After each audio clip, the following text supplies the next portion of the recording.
Welcome to my channel, Human, Evidently, where I provide evidence-based videos on human origins, paleoanthropology, archaeology, and evolutionary science for adults. They say the best way to learn is to teach, and as an anthropology student, I have found this to be true. My presentation videos are developed from the study material I build for my undergraduate courses and scholarly sources, and can be used to supplement your own learning in high school or college level classes. This is the Intro to Primatology series. This 10-part series introduces the field of primatology through a broad examination of primate evolution, anatomy, behavior, ecology, cognition, and conservation. It is designed to provide an undergraduate level understanding of the diversity of the primate order, the methods used to study primates, and the ways primate research informs larger questions about adaptation, social life, and human evolution. Across these lectures, viewers will gain a deeper appreciation for primates as both biological organisms and critical subjects in the study of life, behavior, and our own origins. While these notes and words are my own, they are informed by the ASM 443 Primatology course at Arizona State University. I attended this class online in spring of 2026 under Dr. Ian Gilby. The ASM 443 course curriculum and materials were developed by Drs. Ian Gilby, Kevin Langer-Graber, and Joan Silk. Intro to Primatology Lecture Series, Part 5, Marmosets, Cooperative Breeding, and Alloparental Care. For anyone interested in the evolution of prosociality, marmosets show that extensive helping behavior can evolve in primates without erasing competition.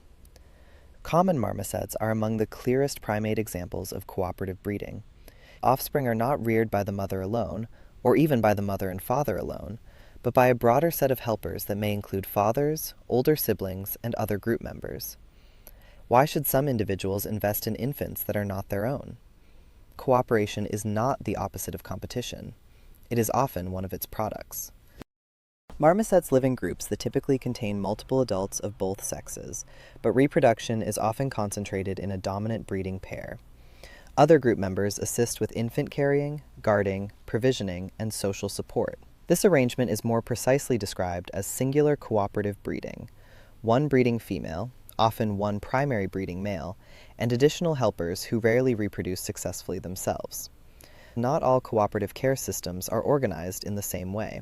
Precision helps avoid conflating distinct forms of social organization. The first key to understanding marmoset cooperation is reproductive suppression.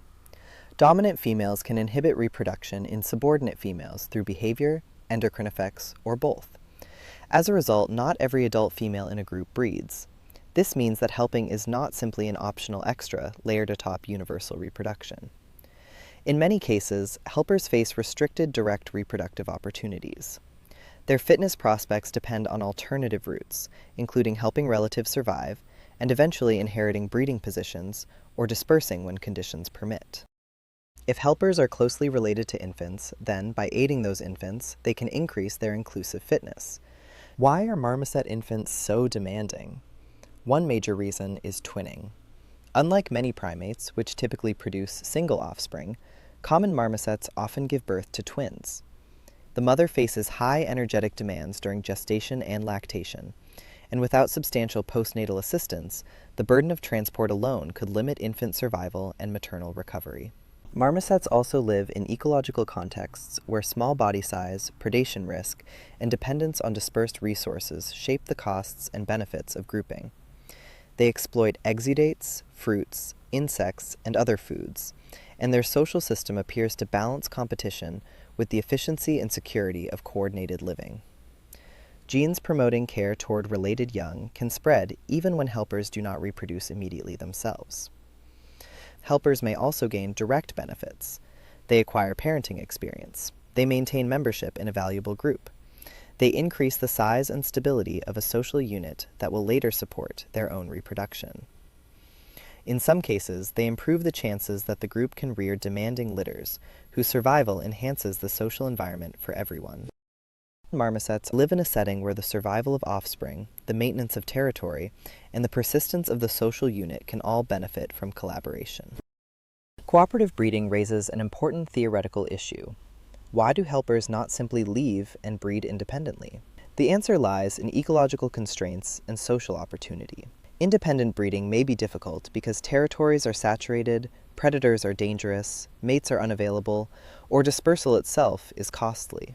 In such circumstances, staying and helping can outperform leaving and gambling. Cooperative systems often evolve where independent options are limited and delayed. The existence of helpers also changes the social lives of breeders.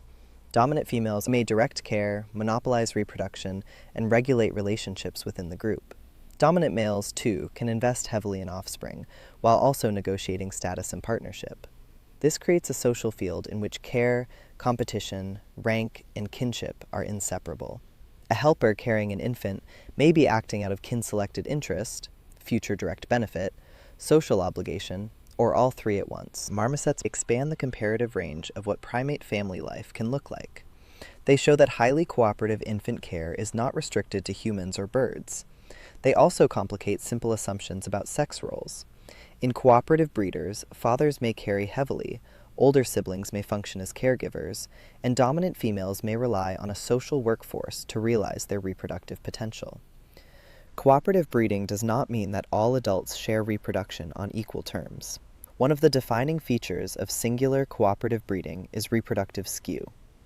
A dominant female often accounts for most successful births, while subordinates invest heavily in offspring that are not their own.